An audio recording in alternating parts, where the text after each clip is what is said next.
All right, let's dive right in. Our immunohistology of our neuroendocrine tumors. So there's going to be a marker that makes us think of our neuroendocrines, and this is what this question is going to be getting at. So 55-year-old man, he's got a cough, weight loss, and all this stuff. He's got positive for synaptophysin and chromogranin. Here it is, chromogranin A, and also our CD56, our NCAM. So which of the following is the most likely diagnosis? This should make you think of small cell carcinoma. So let's talk about this. So our step one is we're going to realize that in this clinical setting, we got a dude who smokes a lot. Okay, so he's a chronic smoker, and if we are smoking, then maybe we can have one of our central lung cancers.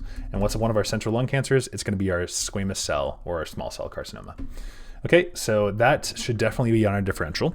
And then our immunostains. So our synaptophysin, that's going to be found in our neuronal vessels, and then our chromogranin A is going to be found in our secretory granules.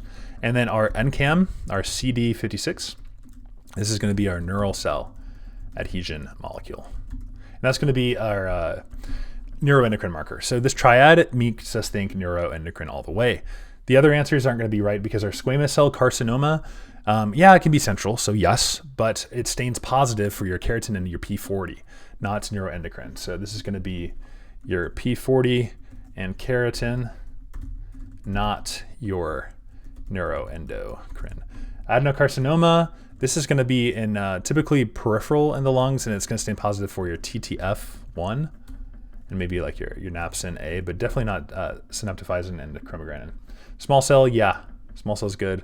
Large cell could be, that's like diagnosis of exclusion, and doesn't show the neuroendocrine markers. So it's not going to be your large cell. Mesothelioma, this is going to be a pleural-based tumor, not intrapulmonary. It's going to have your calretin and your Wilm tumor 1 and your keratin.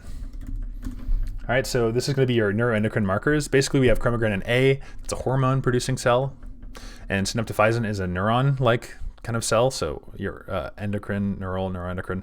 56 is going to be your neural glue, essentially. So in the lung, the most common neuroendocrine cancer is small cell, and that's why it's going to be your answer. So pancreatic tumor, insulinoma, would be a good example. But yeah, anyways, this is think about neuroendocrine tumors. Chromogranin, secretory hormone stuff. Synaptophysin is going to be your neural stuff, and your NCAM is going to be your sticky neural stuff. So neuroendocrine all the way. And then the last little leap of this one is small cell lung carcinoma. You might think of other things as well, like carcinotumors or gastrinomas, insulinomas, glucogonomas, thyroid carcinoma, pheochromocytoma, neuroblastoma, paraganglionoma, just whatever's neuroendocrine is going to be your answer. So that was kind of the trickiest neuroendocrine one, at least it is for me, to remember that small cell lung cancer is on there, because the other ones have neuro in their name, or they're like thyroid carcinoma from the parafollicular C cells. But anyways, or like pancreas. But I digress. We'll see you in the next video. Hopefully this is helpful. If it was, like and subscribe.